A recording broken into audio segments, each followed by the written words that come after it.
Assalamualaikum warahmatullahi wabarakatuh.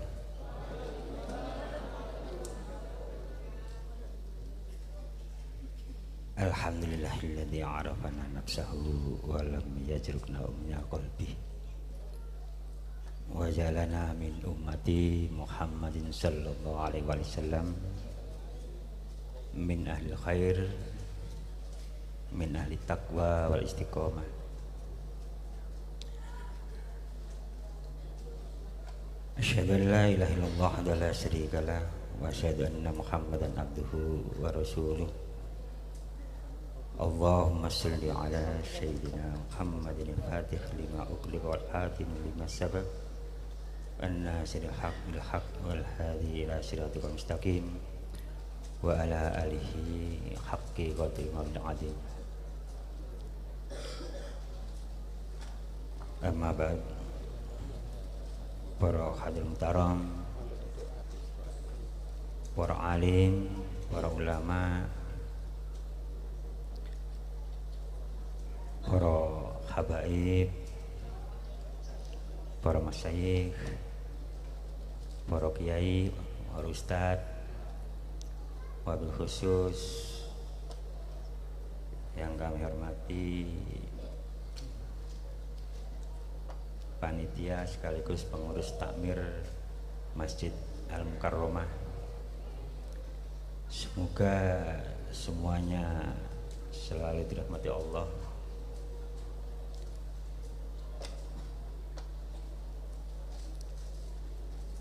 Alhamdulillah, pada malam hari ini terus terang saya dipaksa ini sama panitia ini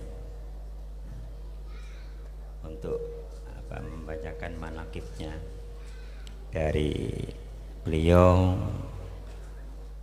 Pangeran Fadluddin atau Syekh Muhammad Jalalain atau lebih dikenal dengan Mbah Muhammad.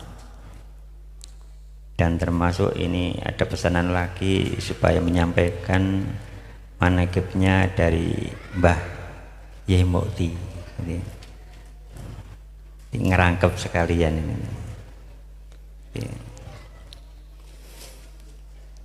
Sebelumnya perlu saya perkenalkan, alhamdulillah kami dari pengurus Dzurriyyah Kesultanan Banten wilayah Jawa Timur, dan alhamdulillah dan Badan Nasab Kesultanan Banten yang resmi dari yang ada di Jawa Timur. Kebetulan saya sendiri yang ditunjuk dari Lembaga Pertimbangan Agung Kesultanan Banten. Jadi tidak usah khawatir, masih ada kok yang resmi, masih ada. Walaupun di luar sana rame-rame, kita tidak usah khawatir. Kita masih sepaham dengan para habaib. Memang kita satu ini ya, cuma ini alhamdulillah semua ini saya malu, ini guru-guru semua ini udah lama sekali tidak ketemu. Ada termasuk Ustaz Saifuddin Zukri ini, masya Allah, dari udah berapa tahun saya tidak ketemu ini. Ada dari apa Sultan itu bendaharanya Jatman Subiah Kota Malang. Dan saya juga hadir dengan pengurus ada Bani Syekh Maulana Mansuruddin atau Sultan Haji Abu Nasr Abdul Qohar bin Sultan Ageng Tirtayasa, yaitu beliau Bapak Haji Wazin. Harusnya beliau yang yang membaca manaqib dari Mbah Fadluddin, karena beliau Dzurriyyah dari putranya yang bernama Tubagus Muhammad Arif itu. Jadi perlu diketahui bahwa di Kesultanan Banten itu adalah diawali dari Syekh Syarif Hidayatullah, itu juga sama-sama Ba'alawinya ya Beb ya, gitu ya, Ba'alawi sama gitu. Kita juga meyakini begitu karena sadahnya jelas gitu. Dan khususnya di Kesultanan Banten ada pengurus-pengurus, ada pencatatan resmi yang tidak lepas dari para habaib juga, terutama yang ditulis di Samsul Dhohiroh itu. Jadi dari apa Robito Alwaya juga ditulis di Samsul Dhohiroh, dari di Kesultanan Banten juga ditulis oleh di Samsul Dhohiroh, sama sebetulnya. Makanya kita nggak usah ini, kalau ada rame-rame udah ini, ada orang nyari duit biar aja. Katanya kemarin saya dikasih tahu sama Abdul Qadir, udah biar dia aja Gus, tuas ndower juga nggak selesai katanya. Kalau belum selesai kontennya nggak selesai ya. jadi apa para jamaah nggak usah khawatir itu. Dan khusus dari apa keluarga Kesultanan Banten masih tercatat ya, masih tercatat resmi, duriahnya masih ada gitu. Termasuk di Malang Raya khususnya dan di wilayah Jawa Timur ada pengurus-pengurus resmi yang sudah ditunjuk dari Kesultanan Banten gitu. Jadi alhamdulillah untuk DPW Jawa Timurnya saya sendiri itu. Ya, 2 periode ini yang kemarin ditunjuk lagi bahwa 2002 sampai 2025 nanti. Jadi yang paling utama saya bersyukur alhamdulillah bahwa para guru-guru kami, para habaib, wabil khusus masyarakat Kasin, khususnya di sekitar Masjid Al-Mukarramah ini masih peduli dengan duriah, yaitu Mbah Muhammad Jalalain atau Pangeran Pangeran Fadluddin.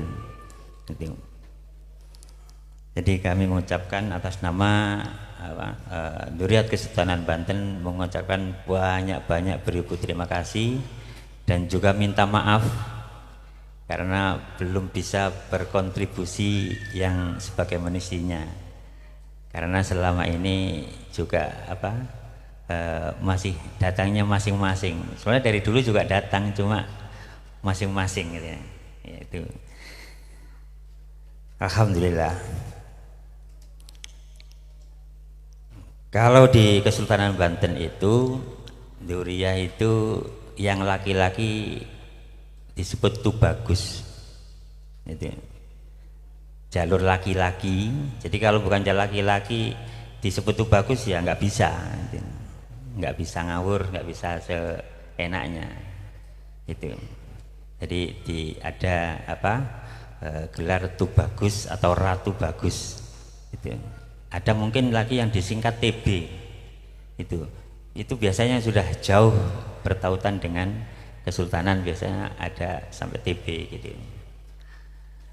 Yang perempuan ratu, ada yang Habibah, ada yang Sarifah juga ada, tapi yang lebih dikenal adalah ratu. Di Jawa Timur juga banyak sekali, tubagusnya juga banyak, ratunya juga banyak. Dari Mbah Muhammad Jalalain saja, saya buku catatannya ada di saya semua soalnya.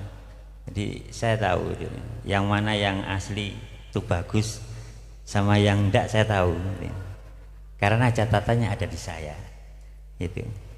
Tapi insya Allah kemarin ada saran dari Robito Alawiyah supaya lebih dipermudah untuk mencari data yang jalur laki-laki gitu. Alhamdulillah sudah kita jalankan juga. Jadi di Malang ada yang dari Banten itu sebenarnya ada Mbah Muhammad Jalalain yang di kota atau Pangeran Fatruddin, yang ada lagi di Kepanjen itu Pangeran Muhammad Alim.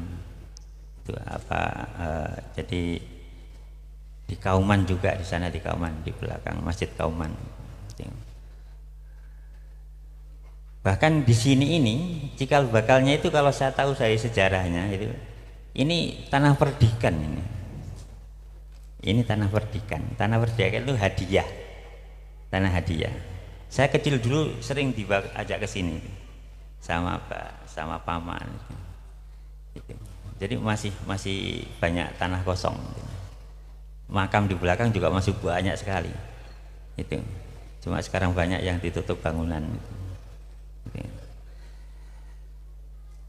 Itu sekilas. Dan saya sendiri kalau di Jawa Timur sudah tidak pakai Tubagus, karena dulu mulai zaman kakek itu dikejar-kejar Belanda, jadi disingkat Gus. Jadi walaupun orang tua saya kiai ya, bukan karena anaknya kiai itu, Gusnya itu, jadi karena Tubagus. Kalau yang umum kan Gusnya itu anak kiai ya. Jadi kalau di Kesultanan Banten bukan, jadi Ratu Bagus itu ini perlu supaya diketahui juga di masyarakat umum bahwa kalau boleh dibilang ya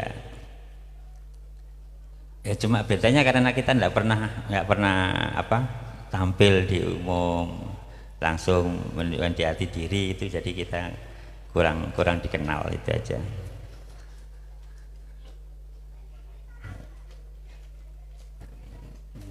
Dan seterusnya ini saya bacakan dulu yang dari manaqibnya Mbah Yai Abdul Mukti dulu aja. Bismillahirrahmanirrahim. Sosok dan kiprah Kiai Abdul Mukti. Yang dekat dengan hati umat, Kiai Abdul Mukti dikenal sebagai Kiai yang warok, putra dari Kiai Harum, sangat hati-hati dalam urusan dunia. Beliau juga terkenal dengan keikhlasannya dalam membimbing, mengajar, dan mengayomi umat. Begitu pesan para santri dan masyarakat, beliau berkeinginan bagaimana umat ini bisa mengerti ajaran Islam. Di samping itu, beliau ingin bangsa ini terbebas dari jajahan Belanda pada saat itu. Kiai asal Pandaan yang dilahirkan pada tahun 1886 ini sejak muda sudah giat berdakwah. Kiprah dakwah putra pertama dari 6 bersaudara ini dimulai dengan mengabdi di pesantren yang berlokasi di belakang Masjid Agung Jami' Malang. Di pesantren yang dirintis oleh Kiai Haji Yasin, ulama yang berasal dari Kuanyar, Bangkalan, itulah Kiai Mukti yang akrab dengan Kiai Mukti mulai mengajar dan mengamalkan ilmunya. Selain itu, ini juga ikut berkiprah di Masjid Agung Jami'. Beliau beristiqomah menjadi imam rawatib serta menyampaikan ilmunya dalam pengajian. Keistiqomahan, ketekunan, serta semangatnya dalam berdakwah yang tanpa pamrih itu membuat hati Kiai Yasin terpikat untuk menjadikannya menantu. Ning Zahro namanya, putri ketiga Kiai Yasin, akhirnya menjadi pendamping hidupnya. Setelah menikah, Kiai Mukti diminta warga Kasin untuk menetap dan membina masyarakat Kasin. Sebelum kehadiran Kiai Mukti, warga Kasin sudah dibimbing dan diayomi oleh seorang ulama besar yang dikenal Kiai Muhammad Jalalain atau Pangeran Fatruddin atau Mbah Muhammad. Setelah Mbah Muhammad pulang ke rahmatullah, warga Kasin merindukan figur ulama yang besar yang benar-benar bisa menjadi pembimbing mereka, sebagaimana apa yang sudah dilakukan dan dicontohkan oleh Mbah Muhammad Jalalain tersebut. Karena figur dan ketokohan Kiai Mukti sangat dibutuhkan oleh masyarakat, maka salah seorang hamba Allah bernama Haji Abdul Karim sekeluarga rela memberikan tanahnya kepada beliau untuk membangun rumah sebagai tempat tinggal Kiai Mukti, pondok pesantren Star Langgar Al-Mukarromah sebagai tempat mengajar beliau, mengobarkan semangat jihad. Langgar Al-Mukarromah merupakan cikal bakal berdirinya Masjid Al-Mukarromah yang kini berdiri megah di tengah-tengah padatnya rumah penduduk Kasin. Di pondok pesantren dan Masjid Al-Mukarromah itulah Kiai Mukti mengajar santri-santrinya serta mengajar masyarakat sekitar. Para santri selain diajarkan ilmu tasawuf,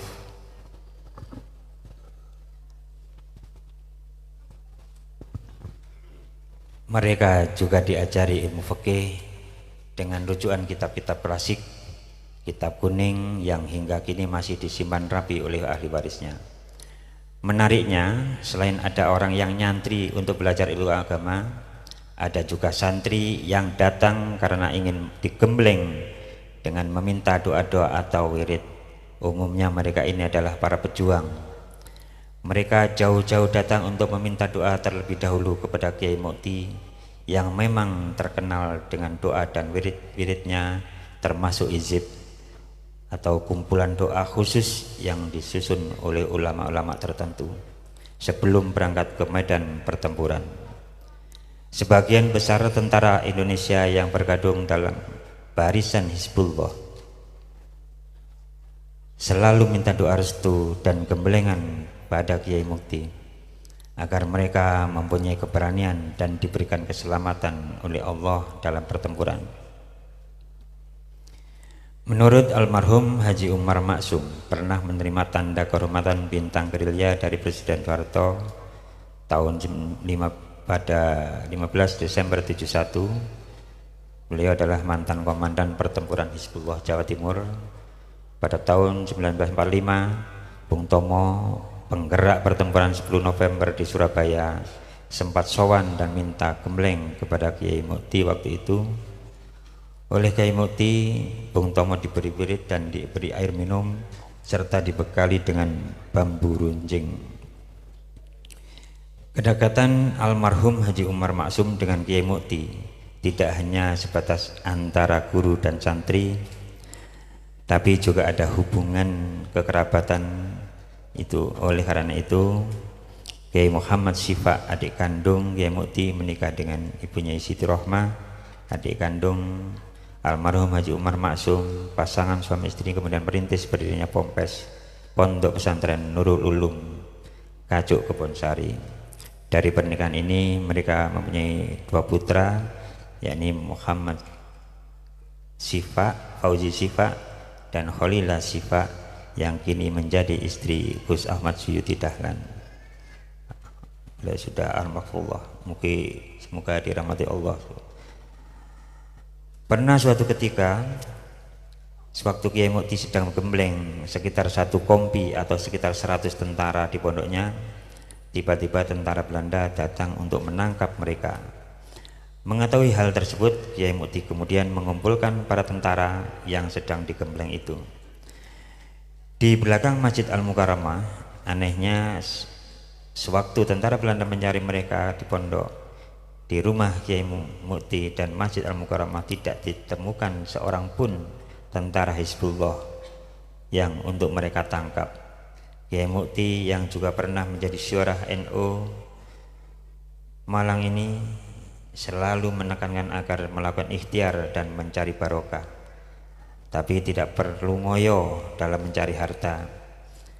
Akhirnya tepat pada tanggal 9 April 1963, warga Kasin dan umat Islam berduka tatkala Kiai panutan mereka dipanggil oleh Allah Tuhan Yang Maha Kuasa. Sekitar pukul 11, Kiai Mukti berpulang ke rahmatullah dan dimakamkan di pemakaman umum Kasin. Al-Fatihah.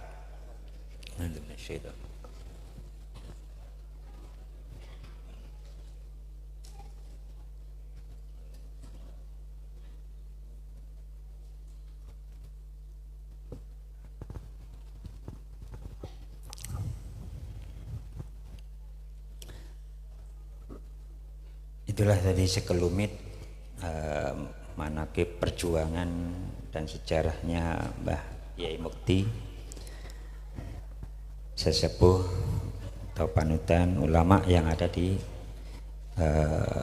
Kampung Kasin ini. Dan selanjutnya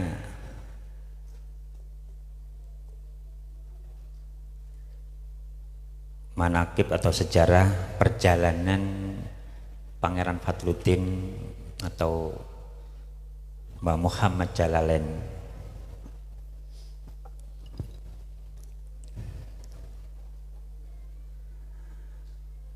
Banten adalah sebagai tanah kelahiran beliau.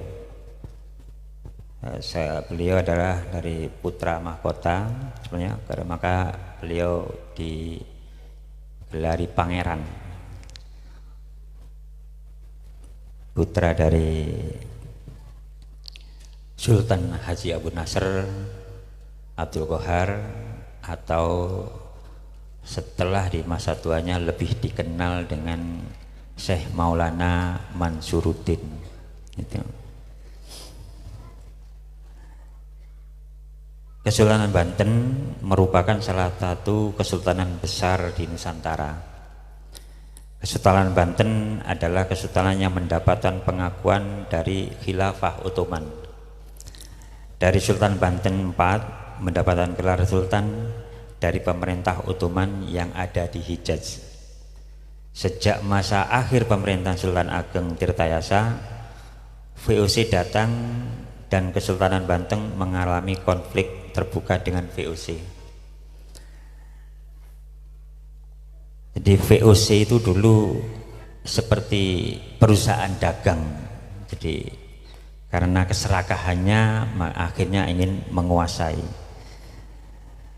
Puncaknya pada masa Sultan Haji Abu Nasr atau Abdul Qohar, VOC melancarkan politik pecah belah, adu domba atau divide et impera di Keraton Banten, sehingga menjadi konflik di internal Kesultanan Banten sendiri, sehingga situasinya membuat sebagian pangeran-pangeran Banten memilih untuk keluar dari keraton dan bahkan keluar dari tanah Banten untuk berjuang melawan Belanda dari luar keraton.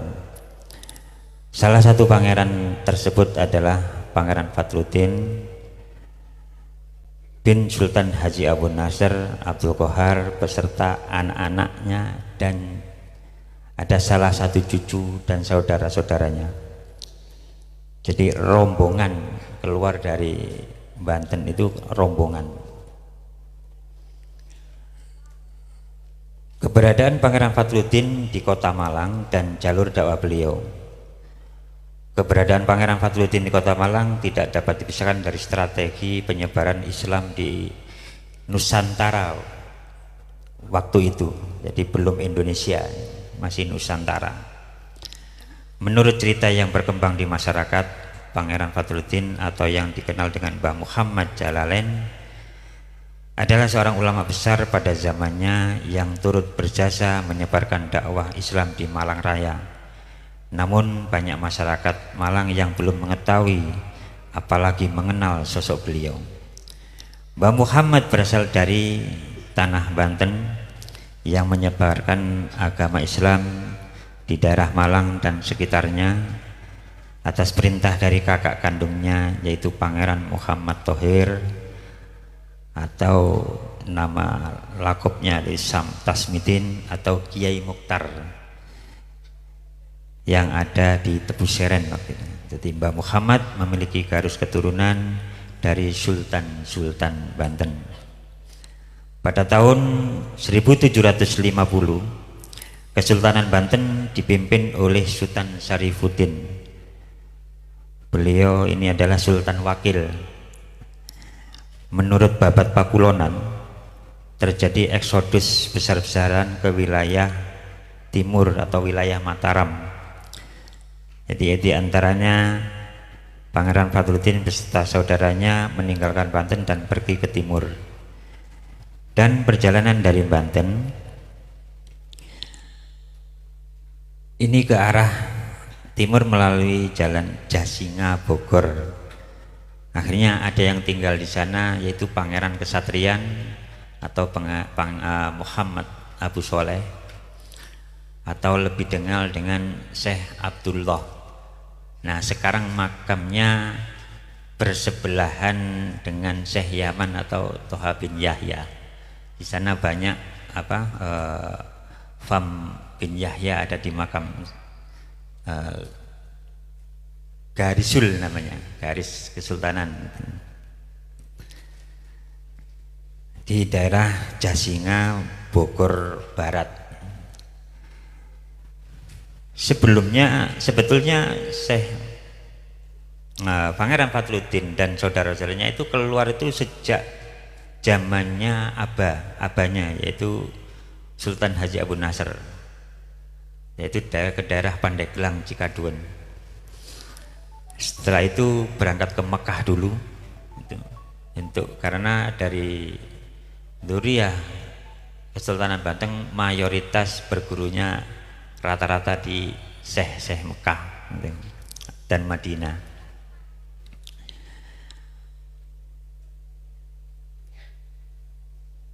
Dan berjalan dari Banten ke arah Jasingapura sampai akhirnya di daerah Bagelen. Nah, Bagelen itu daerah Jawa Tengah atau wilayah Karisidenan Kedu Gede, itu daerah baratnya Purworejo. Dan beliau berguru kepada Syekh Muhammad Bakir, yaitu mursyid Thariqah Satoriyah. Itu ada bukunya, kitabnya masih saya pegang sampai sekarang, catatan langsung dari Mbah Muhammad Jalalain, itu ada di saya. Setelah itu dilanjutkan perjalanan ke Solo. Itu di Solo ada kakaknya juga melakukan pernikahan dengan ratu di Solo, yang akhirnya berangkat ke Kediri dan akhirnya tiba di daerah Tebu Seren. Tebu Seren, Kecamatan Jabon, Kabupaten Sidoarjo. Tebu Seren itu dari bahasa Sunda. Tebes sebenarnya tebes eren. Tebes itu perahu karena naik getek ya. Istilahnya getek kalau dulu ya. Getek di aliran Sungai Berantas dari Kediri. Nanti kalau tebes iya eren, tebes ini berhenti di mana, maka kita akan berhenti di situ, kita mukim di situ. Kebetulan akhirnya berhenti di wilayah itu, maka akhirnya menjadi terkenal dengan sebutan Tebes Eren. Dan ada yang mengenal lagi Sambi Resik, ada yang mengenal Sambi Resik, karena di atasnya itu ada pohon sambi. Beliau itu semua membersihkan kotoran dan buah-buah sambi itu, kosambi itu. Dan beliau mendirikan pesantren di sana. Itu. Dan pesantren yang oleh yaitu kakaknya, yaitu Pangeran Muhammad Thohir. Itu sekitar tahun 1770. Nah, ketika Mbah Muhammad Jalalain meninggalkan Banten, beliau cerita ketika putranya itu membawa putranya bernama Tubagus Haji Muhammad Arif, Tubagus Muhammad Kidam, dan Tubagus Muhammad Cakram, dan serta cucunya yaitu Ratu Nyai Sarinten bin Tubagus Kidam. Itu alhamdulillah dari dzurriyyahnya itu beliau di sekitar Putat Gondang Legi itu, insya Allah, alhamdulillah hadir Duriah dari Tubagus Kidam, Pak Muhammad Kidam hadir juga, alhamdulillah. Itu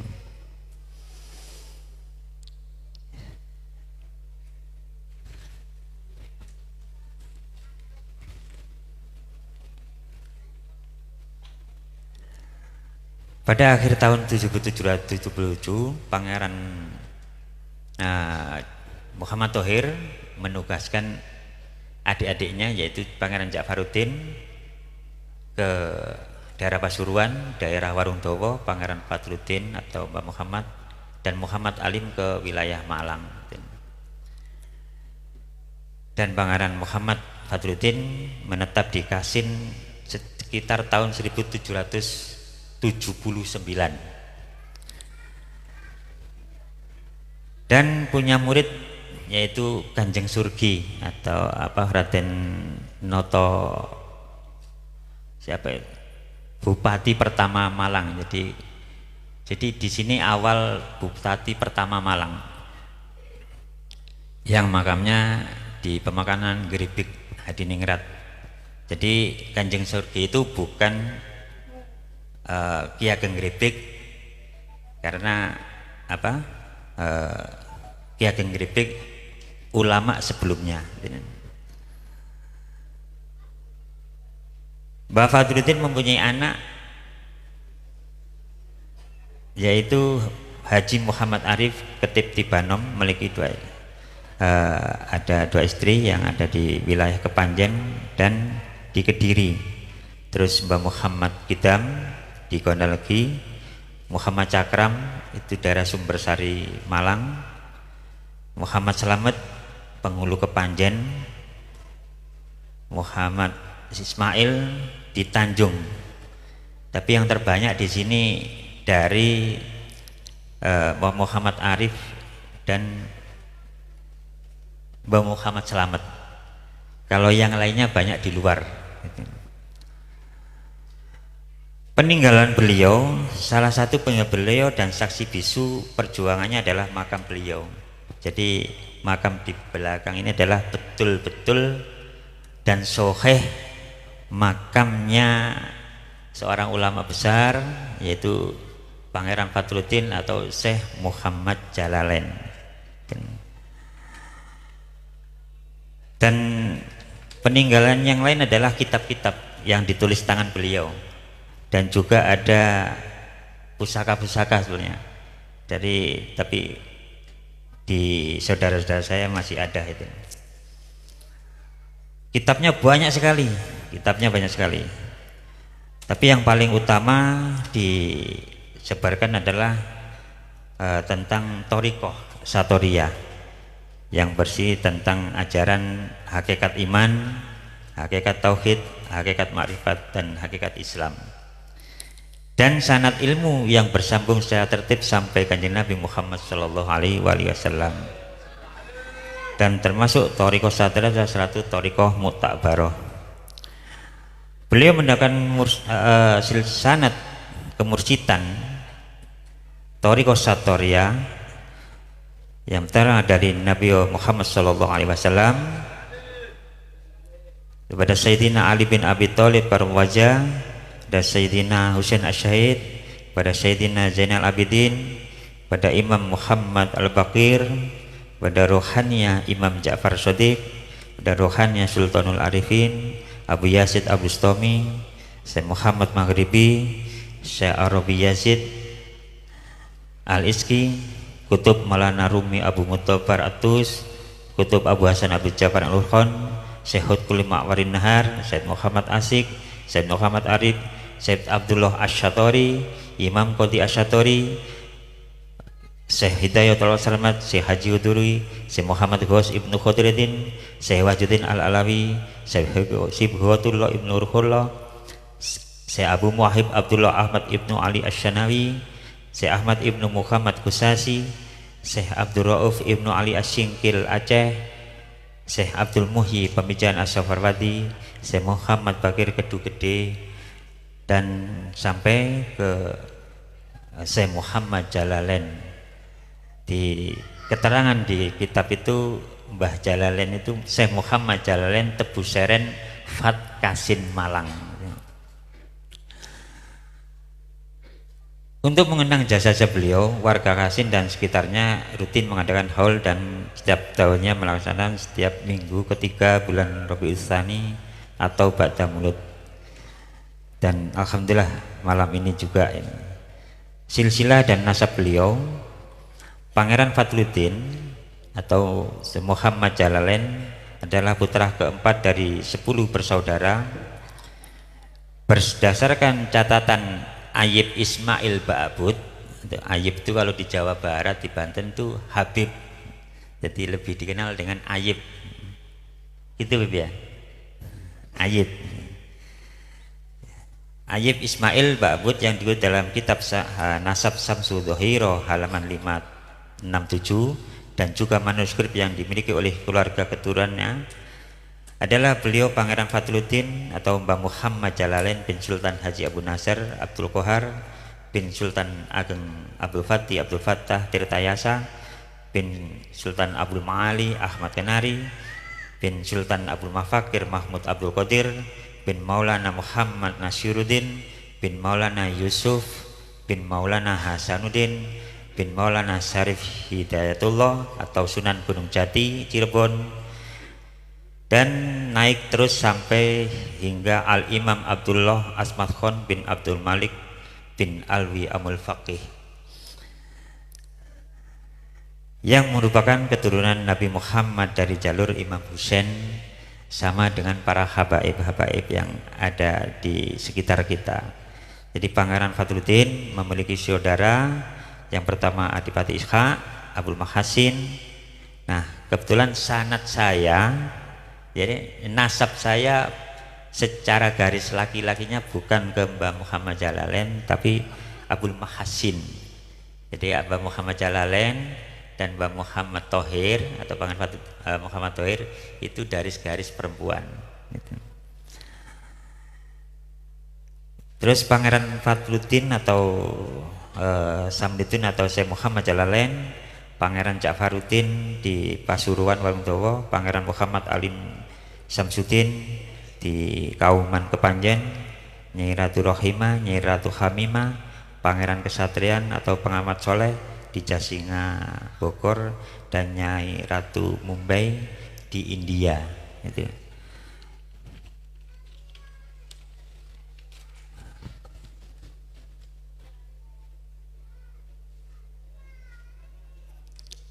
Dan ke-10 putra beliau, 2 putra meneruskan Kesultanan Banten ya, yang memilih menjadi ulama, untuk yang lainnya memilih menjadi ulama dan menyebarkan agama Islam.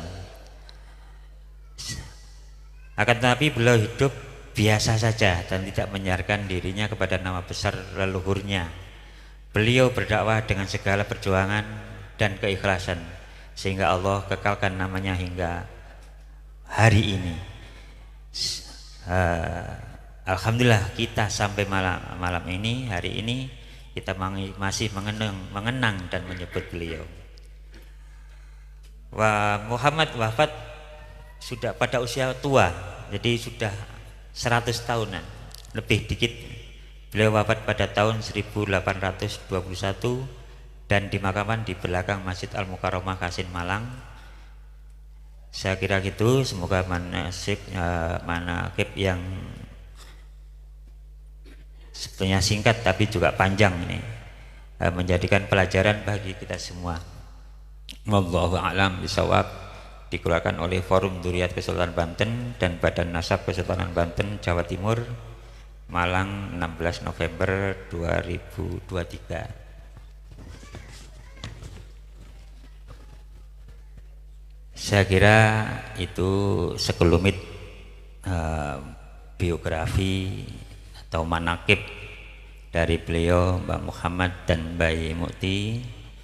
Saya Tubagus Hadi bin Tubagus Abdul Manan bin Tubagus Abdurban bin Tubagus Saikhon, mohon maaf yang sebesar-besarnya, dan saya mengucapkan terima kasih yang sebesar-besarnya. Wabil khusus kalau ada kurang Lebihnya saya mohon maaf. Wabil huda juga untuk para habaib, guru-guru saya semuanya. Wassalamualaikum warahmatullahi wabarakatuh.